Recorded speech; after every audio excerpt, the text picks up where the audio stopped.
Ça marche plus, hein. Qui c'est qui a appuyé sur le bouton là? Monsieur le sous-préfet, monsieur le député, je sais que madame la vice-présidente du conseil départemental est parmi nous. Cher Laurent, mesdames et messieurs, chers Fertoises et Fertois, vous êtes très nombreux. Et c'est une marque particulière vis-à-vis de notre collectivité de célébrer 1000 ans. 1000 ans d'histoire. Ce n'est pas rien.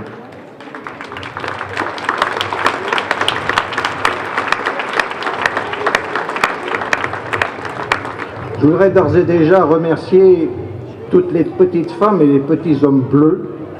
Ce ne sont pas des schtroumpfs, ce sont celles et ceux qui, aux côtés de Laurent, ont contribué à la parfaite organisation de cette très belle après-midi anniversaire.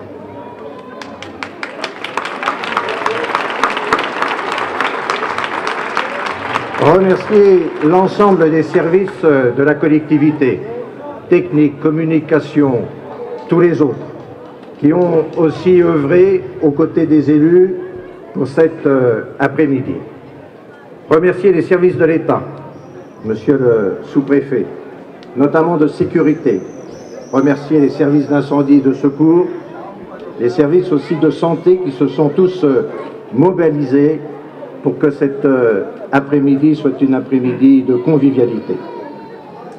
La parade que nous venons de faire permet de mettre en lumière le patrimoine de La Ferté-Bernard, permet d'apprécier son histoire longue et brillante, son château, sa chapelle, son église Notre-Dame-des-Marais et ses édifices civils et militaires, des halles marchandes, des maisons à colombage, des remparts, une porte fortifiée, constituent un remarquable patrimoine ancien. À cet ensemble architectural s'est enrichi des monuments contemporains, comme les salles Athéna et Olympe, la ludothèque médiathèque Jean d'Ormesson, et plus récemment, l'espace aquatique Vénisio. Ce passé éclatant et ce présent bien vivant est un facteur d'attractivité. Il constitue aussi un environnement de très grande qualité pour les Fertoises et les Fertois, pour chacune et chacun d'entre vous. Au même titre que le patrimoine ancien bâti, les légendes sont une expression culturelle qui reste proche des habitants. Celle de la Velue, évidemment, est étroitement liée à notre cité. S'agit-il d'ailleurs d'une légende? Quand les légendes doivent combiner des éléments réels et fictifs. Récits fabuleux, les légendes reposent le plus souvent sur des faits historiques que l'imagination populaire a modifiés au fil du temps. Celle de la Velue a trouvé toute sa place dans la trame narrative des habitants de la Venise de l'Ouest. Encore fallait-il que les historiens en apportent la preuve, en l'associant à un événement historique vérifiable, voire en localisant ses lieux de naissance ou de sa mort. Or, encore récemment, malgré leurs très nombreuses recherches, rien n'avait permis de justifier par un événement lointain et certain de l'existence de la Velue.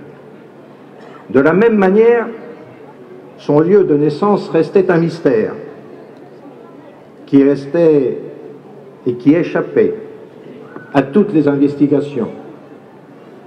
Quant à celui de sa mort, il y a peu de temps, des indices ont fait l'objet d'analyse scientifique. En effet, au hasard de la restauration de cette très belle église Notre-Dame-des-Marais, des ossements pour le moins surprenants sont apparus. Ils ont évidemment suscité la curiosité des ouvriers de ce chantier, et c'est ainsi que le cadavre de Lavelu a été mis à jour. Après tant et tant d'années d'études et de fouilles, cette découverte était évidemment exceptionnelle. Cette découverte permet de valider, certifier que Lavelu a bien existé. Cette part de vérité vient révéler définitivement l'existence de Lavelu. Dans quelques instants, avec Laurent Philibert, nous allons vous dévoiler l'endroit tenu si longtemps secret et inconnu où repose le squelette identifié de Lavelu. Avant, je voudrais évidemment remercier toutes celles et tous ceux nombreux qui ont permis de mettre en valeur cette formidable découverte. Remercier Madame Girona, architecte des Bâtiments de France, qui avait validé cette idée, sur l'idée d'une proposition de l'Office du tourisme, réalisée par Jean-Claude Séjourné, assisté des services techniques et accompagné des entreprises Saumarez, d'Horizon et de Quin. Remercier toutes celles et tous ceux qui aujourd'hui et depuis un an travaillent à cet après-midi que je qualifierais d'exceptionnel. Et puis remercier tout particulièrement, très sincèrement, Laurent Philibert, que vous pouvez applaudir.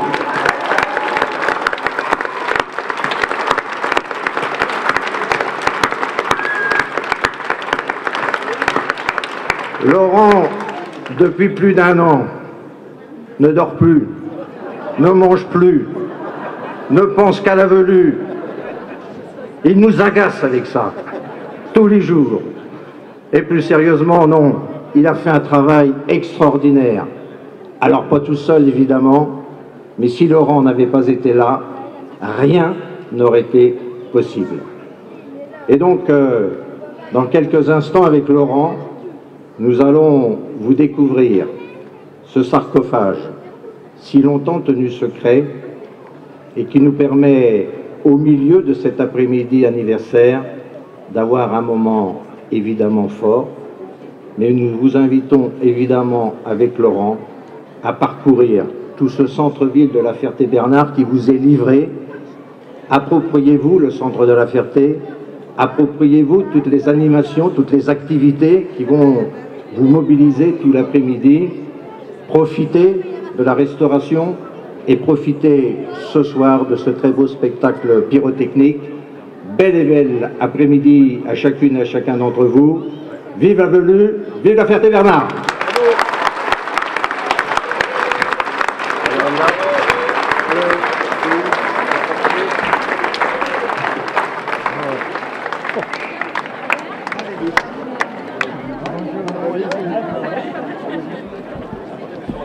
C'est par là? Par là, bah oui, il n'y a pas de sens.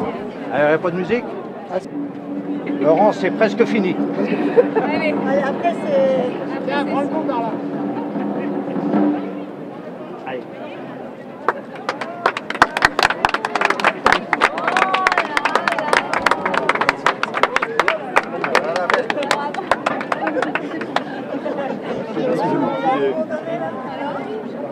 C'est bien elle. Oui, évidemment. C'est authentifié. Voyez comment ça se passe.